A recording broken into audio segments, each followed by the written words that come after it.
நீ கண்ணால வளைச்சு வளைச்சு கூப்பிடும் போதே உன் காட்டேரி புத்திய காட்ட போறேன். ஏன் பர்மிஷன் இல்லாம எனக்கு முன்னாடி எப்படி நீ உட்காரலாம்? ஒரு ஆண் உட்கார்ந்து அவனுக்கு முன்னாடி ஒரு பொண்ணு நின்னுகிட்டு இருந்தா அது அந்த பொண்ணோட பணிவை காட்டுது.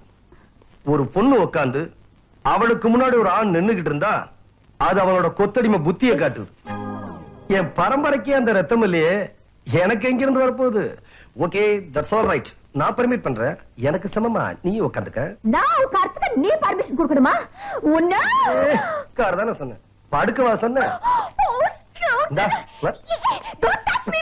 என்ன டச் மீ? இப்ப எதுக்காக என்ன கூப்பிட்ட? நான் நின்னுட்டே இருக்க, நீ உட்கார்ந்து பேசல. ஓகே, நானும் நிக்கிறேன். உன்னை எதுக்காக கூப்பிட்டேனா? அசுக்கு அந்த பொறுப்பு தாண்டி இங்கே வேகாது.